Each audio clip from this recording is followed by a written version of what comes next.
Welcome to Tanversations. I'm Tanya, a 20-something working in venture capital and excited about the Web3 space. In this podcast, I'm going to be diving into the biggest questions that I have, mostly about work, but also about life and everything in between, by turning to my elders that include venture capitalists, experts, entrepreneurs, writers, philosophers, activists, and even 26-year-olds. So grab your pumpkin spice lattes, kombucha, iced coffee, and 16th other beverage as we go through these conversations together.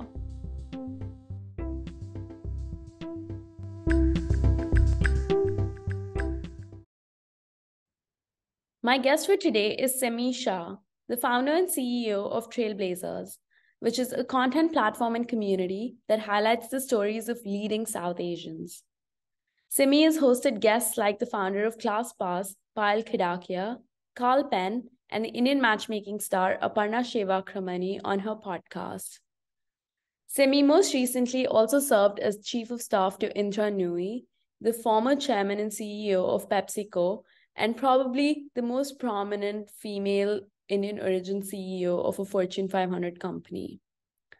Previously, Simi worked at a venture-backed media startup and at a PE fund. She also served on the board of the Harvard Asian Alumni Association and still remains one of the 8 elected class marshals representing her Harvard class. In this podcast, we deep dive into her journey so far, what her experience was like working with Indra Nooyi as chief of staff, her motivation for starting Trailblazers, and her advice to young people building their brand. So I love to start with your journey, starting from, high school, how you got into uni, what your thought process was to that, how you got your jobs, and what you're up to now. Absolutely. Yeah. Well, to start, thank you so much for having me on your podcast, Tanya.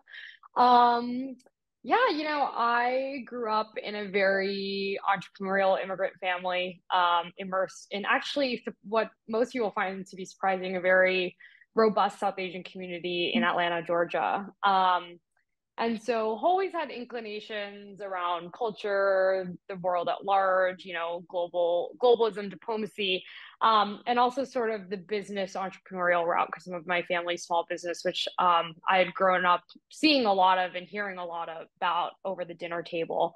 And so when it came time to apply to college, I had interestingly actually followed into the world of writing, and saw myself either pursuing international diplomacy or a career in journalism, which is, as we know now, not quite where I ended up. But yeah, I was just really passionate about that space and wanted to go to, people always ask me if Harvard was my first choice. Like, I feel like it must have been, but I don't remember thinking that. I just remember wanting to go to the best possible place I could, especially with respect to wanting to do something bigger and world changing. And so that sort of led me to apply there. My fun fact about that is that, I just, like I said, it was a really unexpected journey, but, got in and, it was unexpected. I think the decision was supposed to come out on a Monday. It came out on a Friday. I started screaming in my house. My parents thought I was being kidnapped. They didn't know what was going on. But yeah, from there, the rest is history. I went to Harvard, studied economics and government. Not unlike yourself, fell into the world of finance very quickly. Which, is a path that I'm not currently on, but I feel like was so fundamental and being so formative of just learning a lot of basic business skills that have contributed to a lot of the other endeavors and opportunities I've pursued since. Yeah. And so what was your first job like after you graduated, and how did you kind of move on from that to working as chief of staff for Indra Nooyi, and where did the podcast kind of fit in? Yeah, absolutely. So as I said, when I was in college, I actually fell into the world of finance through a program called Girls Who Invest, which I encourage all women who are based in the US to try. It basically introduces you to basic financial concepts. You build this amazing community of women who are all interested in finance, and they place you in a 5-week internship. And so I initially actually started my time in finance working at Wellington Management out of Boston, working in high yield bonds, which if that means nothing to you, it shouldn't. And then, spent the summer in banking and just very quickly realized that if I was going to go down this track, I wanted to A, do something in private markets, and B, do something that was that posted me as the stakeholder. I think banking is a super, super interesting field, but I really liked seeing what the private equity investors were doing on the other side of the deals I was working on. So I graduated to work at Audex Private Equity. Had a really fascinating experience working in middle market PE. There's just all these crazy businesses that you couldn't possibly even dream up, that are just these high margin, high growth businesses that are doing incredibly well. And so learned a ton there. But I think very quickly found myself missing two things. One, that passion for media that I talked about with respect to when I was in high school. It's something that I carried with me in sort of smaller ways through college, and just found myself being called back towards.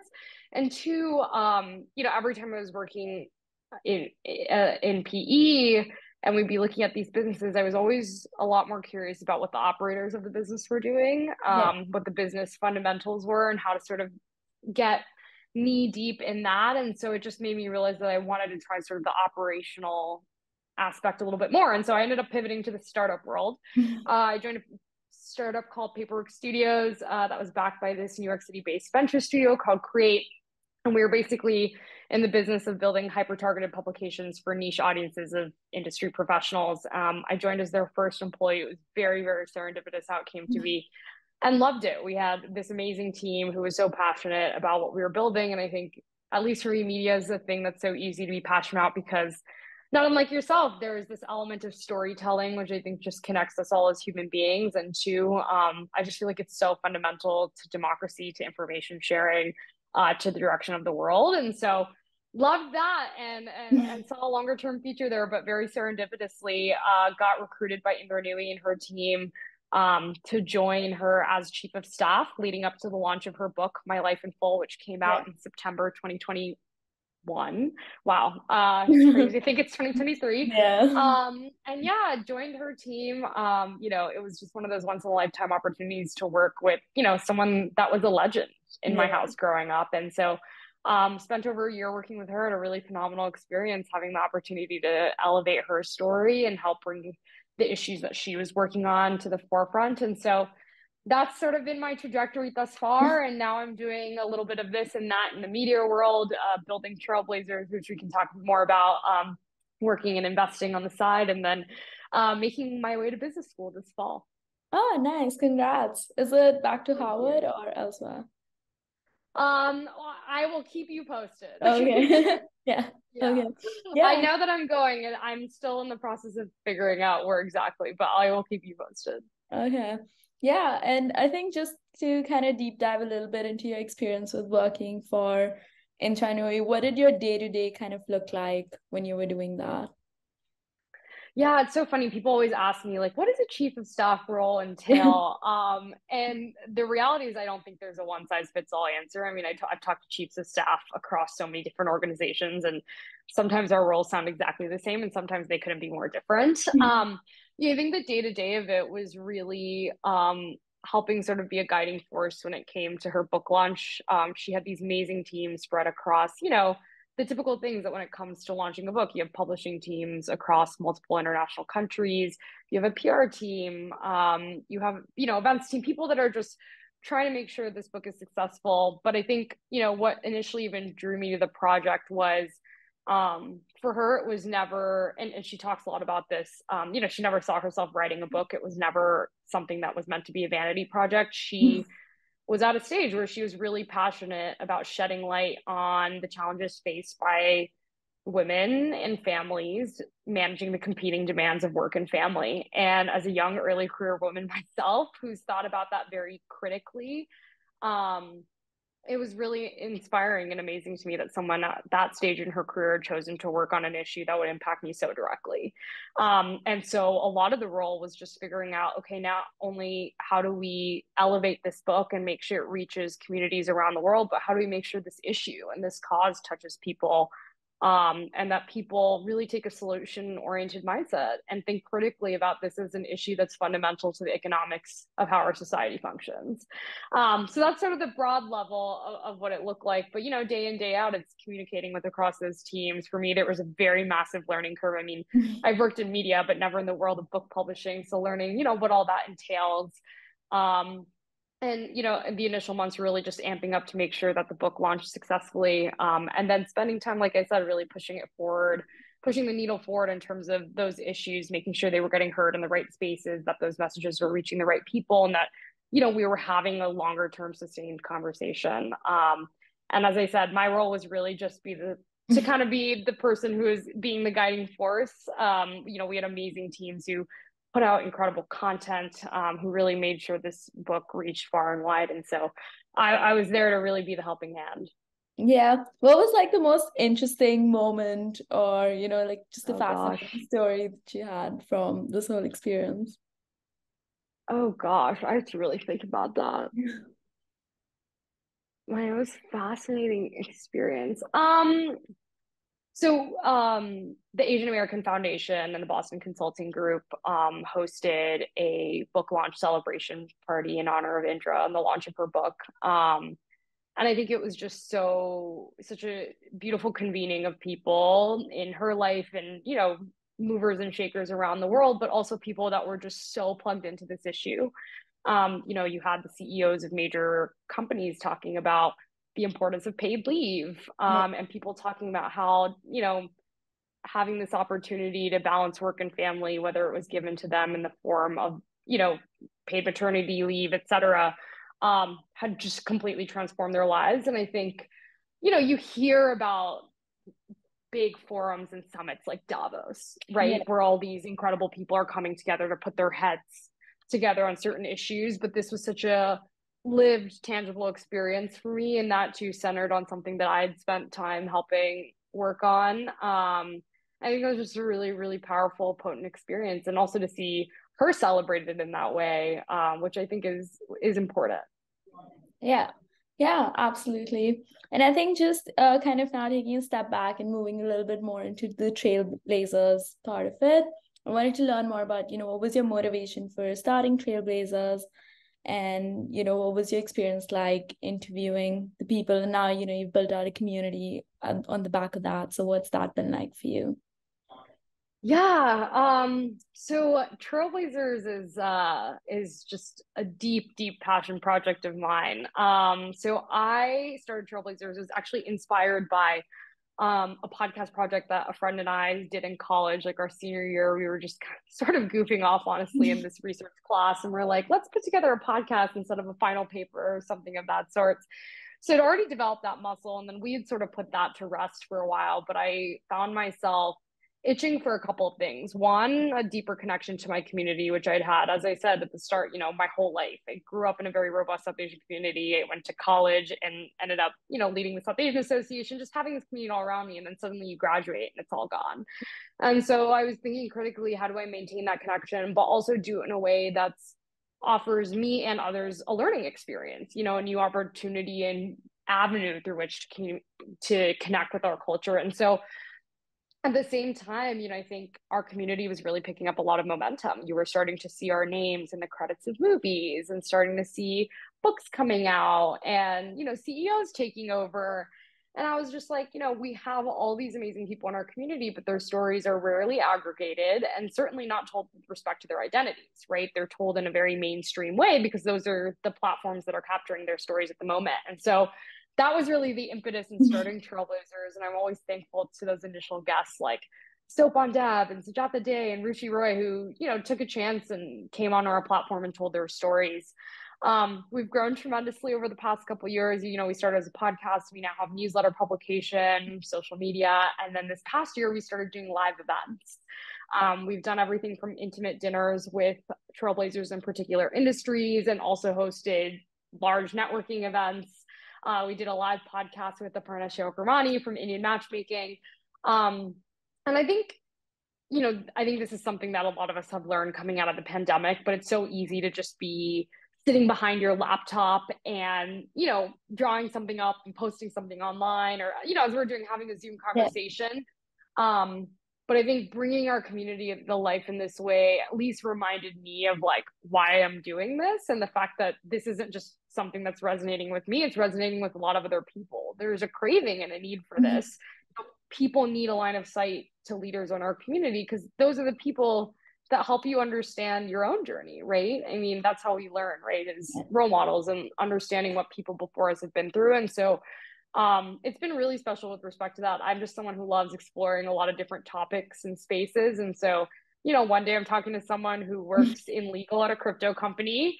And the next day I'm talking to someone who's been a journalist for 3 decades, right? And it's just so fascinating to hear that despite those differences, the amount of shared experiences there are, and also just the range our community has achieved in just a number of decades.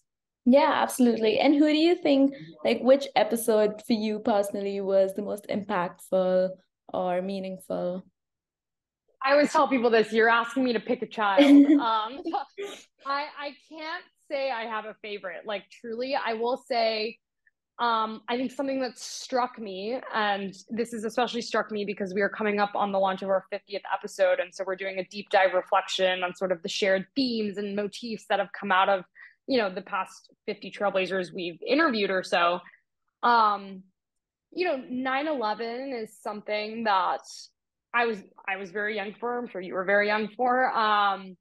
But it had such a profound impact on a generation of South Asian leaders in this country in such varied ways. And so, an example I'll give you is Reshma Saujani. I did an episode with her. She was the first Indian American woman to run for Congress. She didn't win, but a big part of the impetus in her running was she saw what the political upheaval that was going on in this country, particularly towards our community in the wake of 9/11. You have someone like Saeed Ahmed, who was previously the director of digital news at NPR. He's at BBC now. And he's telling me how, like, he basically got his start in journalism because 9/11 happened and no one else in the Atlanta bureau of the newspaper he was working at could speak Arabic and like actually have those on the ground conversations with what was going on when we were talking about Middle Eastern affairs, right? And so you hear things like that about how this profound event obviously has impacted us in so many ways, but to see that it's shaped people's careers and shaped a generation of leaders and inspired them, I think to me has just been really fascinating and in a lot of ways really inspiring that people just have felt so called to act. And I think we're seeing a lot of cycles of that. I think 20 years from now, we'll look back at this period of time and say, COVID inspired this, or Black Lives Matter inspired this person, right? But that's just been something that I think has been really powerful for me to hear and learn about with respect to talking to these trailblazers. Yeah, absolutely. And so for you, I'm guessing, the goal that you went in when you were kind of starting Trailblazers was not exactly to build a brand for yourself or anything like that. But of course, it's been a byproduct of that. But, in terms of if you would have advice for people who are looking to build their own personal brand, what would that be?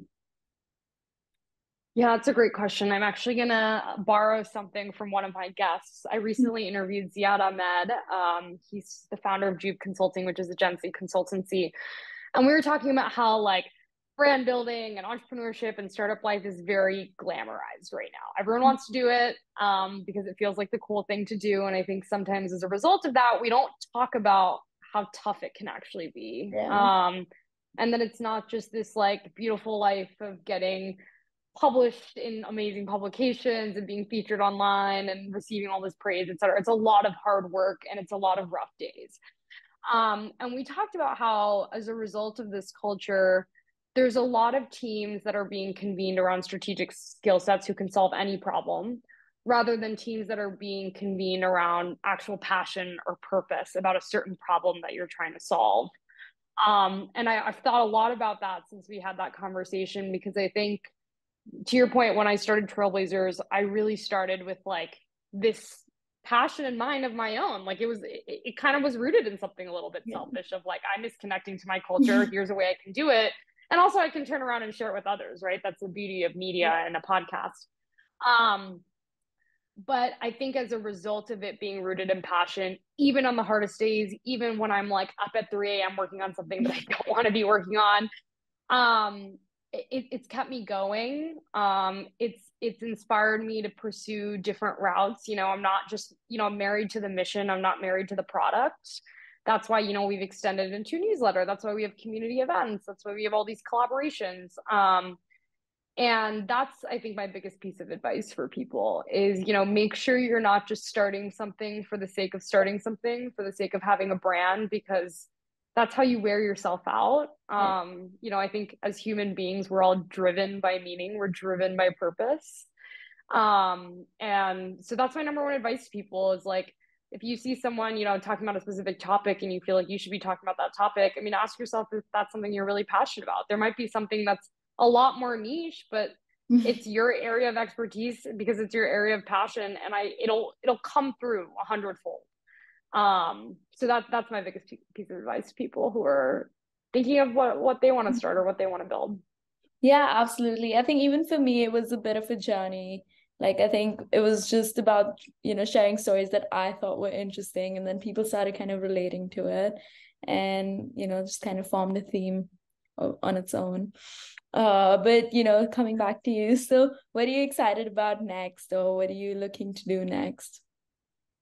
Yeah, absolutely. As I said at the start, I've done three very different things over the past Yeah. number of years. I've worked in finance, I worked in media startup, served as chief of staff to one of the foremost executives in the world.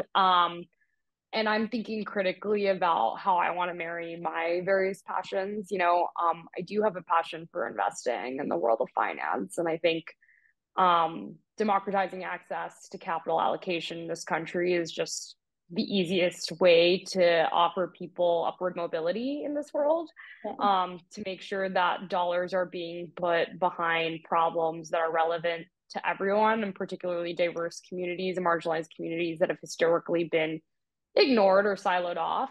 At the same time, I still maintain my passion for storytelling in the world of media. And as I said at the start, as an avenue to democratize access to information. You'll see this theme of democratizing is very prominent in my life. And it's because I grew up in a family that came here to pursue the American dream and really taught me the values of access to opportunity and access to meritocracy. So I'm thinking really critically about how I'm going to marry those passions and what that will look like. But the big next step for me is, as I said, business school, which is absolutely a place where I plan to merge those passions, explore a little bit more, and see where my next career journey will take me. Yeah, absolutely. I think, it's very similar in Asia, where I feel like there are certain communities where we still don't have access to opportunities and things like that. I think, I lived in Hong Kong for like 6 years. Now I'm living in Singapore, which is slightly better, but it's pretty much, I think, can kind of relate to the struggles and things like that. So it's, yeah, but I'm so happy to. Oh, kudos to you for making some big moves in your life. Yeah. Yeah, but thank you so much for coming on today. And yeah, really appreciate it. Absolutely. Thanks so much for having me, Tanya.